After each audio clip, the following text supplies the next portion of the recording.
You don't rage quit a game, like if you're not nice in the beginning? I'll finish the game out. Okay. But then I'd be like, fuck this shit, I ain't playing this shit weak. And then turn that shit right back on tomorrow, like, you know what? Welcome to GWB. And today, we're talking to ScHoolboy Q. You know him from his hits spanning over the last decade like Collard Greens and Man of the Year. But today we'll be talking about his latest release, Soccer Dad, as well as his love for golf and gaming, and a musical performance from our guy Patrick Cloud. But first, let's kick it over to Lanizi so she can shape today's episode for us. This is Gaming While Black. You know, we be talking a lot about white folks and their cheat codes. Like, if life was a game, they developed the scenarios and made beating the levels difficult, forcing us to perform miracles, and then gaslighting us like what we do is minimal. Bitch, we're playing a Souls-like. And see, this is why many of us would argue we're living a simulated life. And I'm not convinced that we're wrong, because none of us asked to be here, but we still have to play along. It's a way out if we want to survive. So thank goodness for the black folks out here cracking codes like Neo, trading game sharks like Morse code through head nods mapped in cornrows. Negroes can even switch codes, you know, like code switch. Boy, we about cool as shit. Like, do you know how many cheats we have at our disposal? Like, some of them regional, but most of them global. You know those Pan-African characteristics. The epitome of Darwinian claims of survival of the fittest. It's just a slider turned up on the physics. Have you seen Usain Bolt? Like, if it was just about evolution, black folks would be winning, but of course, there are many other ways we be glitching. Making mountains out of molehills, lemonade out of lemons, defying gravity with our hair, existing in alternate dimensions. Dimensions wrapped in bubble shields where you cannot intrude, where we can dominate in lobbies and not have to question the people we include.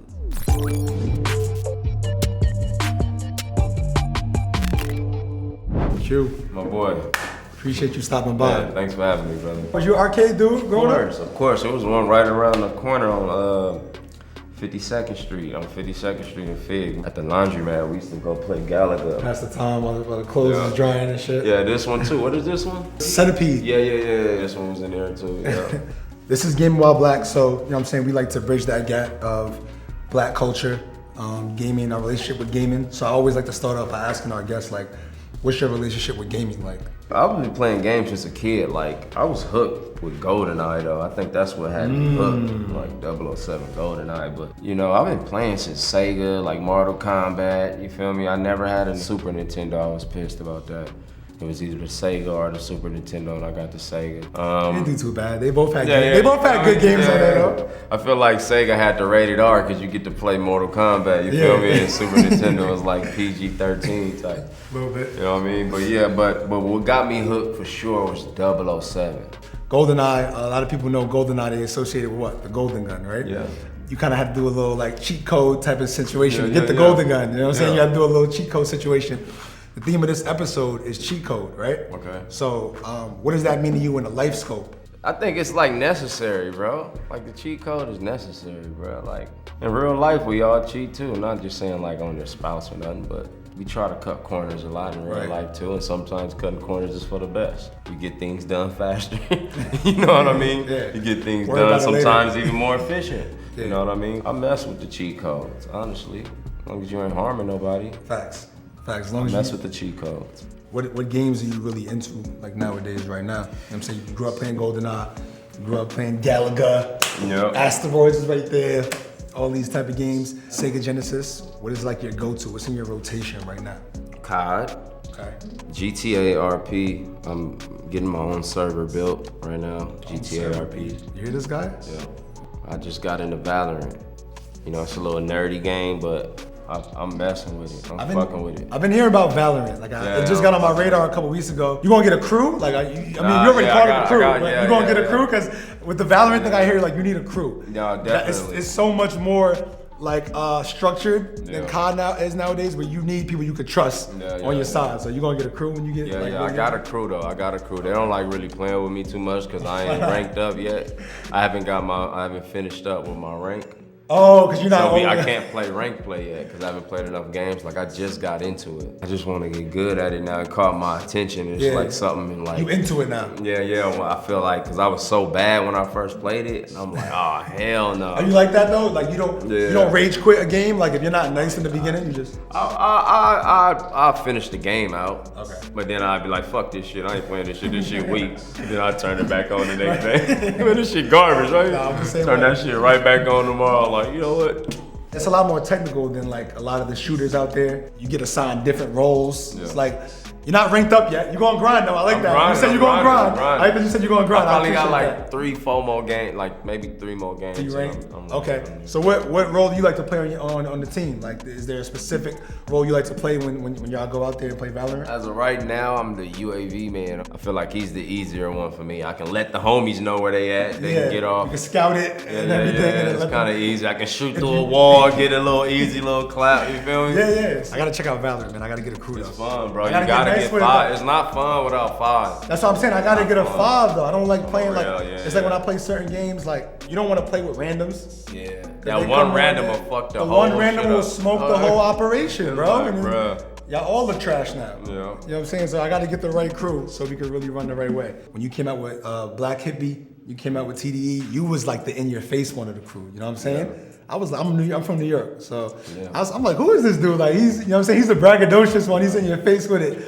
How's being a father and a family man changed the way you approach like your craft now? Now I'm just more calm and understanding and a little more strict with my daughter now. You know, my oldest daughter. I'm a lot more strict because I'm a lot more aware of everything, a lot more, you know, and she needs that structure. So you had those big singles, right? You had Man of the Year, you had Num Num Juice, Collard Greens. You had all those big singles. How did that? Part.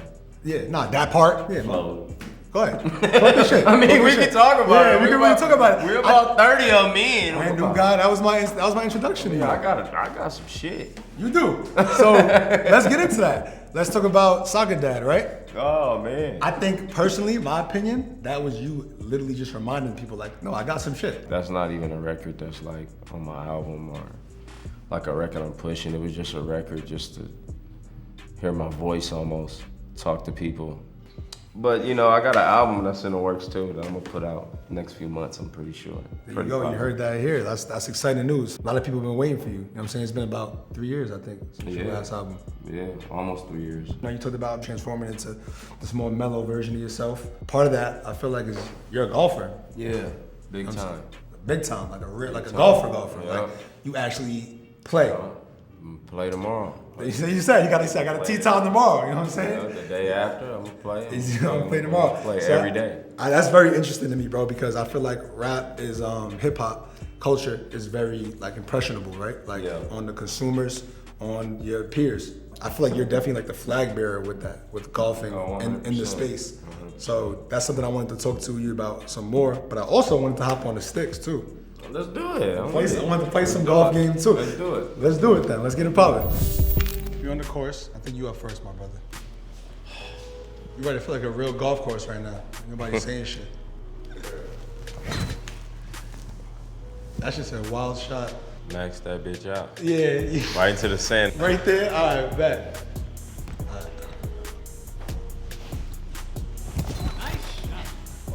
Oh yeah, we back, Q.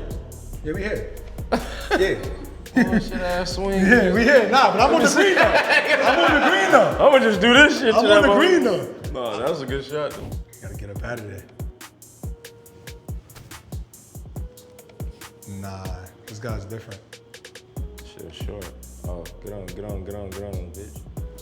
All right. Okay, that was solid. The thing about you doing the golfing thing is you really golf. You know what I'm saying? Like showing our community like that world of golfing and like what you trying to accomplish with that. Honestly, bro, I just want to have more people that come from where I come from get into this shit because it ain't what people think it is. It's like almost like we ain't supposed to be there. You know what I mean? We should be there. It's hard to do it in the inner city because the spacing, you know what I mean? It's hard to put courses in there. That's my goal though, is to get my own course for like, you know, right? Even if it's just a range or something, just put something in the inner city where they can go to and get their game and get their shit together. Now this shit don't want to work. Mine look different. Yeah, you put it in the reverse way. I'm like, I'm swinging one way, but he's going the other way. Yeah. But now you know why though, because you have to control them backwards. Like when you build one of them courses, I'm gonna need to sign up. All right, pull up. I'm gonna need to sign up, become clean. Or maybe not. Maybe I could run that shit. You know what I'm saying? Okay. The way I'm shooting so right now, putting, huh? maybe I could run that shit. Yeah, he's looking at like the slope of the green and shit. Like he's doing real technical shit right now. Why is, yo, the commentary is crazy. Why I said that?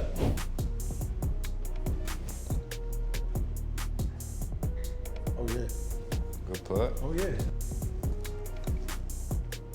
Oh, oh, oh, oh, oh. Oh, they gonna. Oh. Okay. All right. We got a bogey. What's some of your golf highlights so far? You've been golfing for 4 or 5 years. What's some of like the dopest things you've done? Playing in a pro event, Pebble Beach Pro-Am. You don't get no better than that. Yeah. You know what I mean? That's That's the the height. one. That's the one. Like, you know what I mean? So if I miss this right here, You miss this, you garbage. I'm just trash? All right. Okay. All right. Okay, you put the got a pressure on bogey me. too, yeah. But you might be feeling crazy for a second. So you both, okay. Oh yeah, he went crazy. Once I saw he put the leg up, he really hit that shit. Once I saw the leg up, I'm like, he hit that shit. He was in PGA 2K21. Yeah. You know, we grew up playing video games. This is Gaming While Black. Like, talk about the experience of being in a video game. Some of the craziest shit ever. You know, I got that call. had It was to be. crazy. It's like, you know, I'm not even a pro. Yeah, like. But it's like, you know, the influence, they see the influence. It's more of a nod for me, like, thank you, I appreciate it, you know what I mean? Mm-hmm. What are some more things you want to try to accomplish in the golf space, man? You know, I'm all for having my own company and doing all that stuff, but I'm not really here to make just a shit ton of money off of golf. I'm really trying to help people in the inner city because there's so many black kids and Latino kids, even some of the Asian kids that's in the inner city, you know what I mean? They don't get the opportunity, never even grab a club or even experience anything. Yeah, he got his groove now. I'm not gonna lie. That too far, I think. He kind of got his. Oh no, I'm good. He's in I his hit mode. that too far. Let me see this.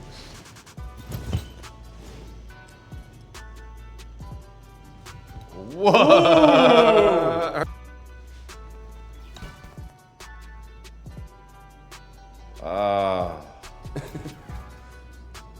Oh, let's go. Ooh. When you're around greatness, that's what happens. Yeah. I'm up right now, right? Yeah, you up. I'm up right now. We got That's one what more hole That's left. what it's looking like. Damn. I be hooking that shit to the right. Bro, That's in the hole, boy. that might be in the hole, bro. I'm out of here if that's in the hole. I'm Oh, off I hit it over? I would have been off this. If that was in the hole, I would have been out of here.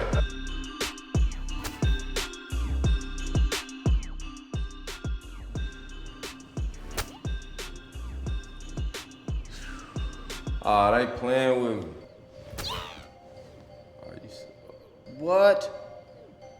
They kind of hold me right there, right? They kind of hold me That was right kind of nasty. No, that was pretty good. there. Okay. See, this is like we talked about earlier. I want to get nice at this Kobe. shit now. Damn. Ah, Damn. Kobe.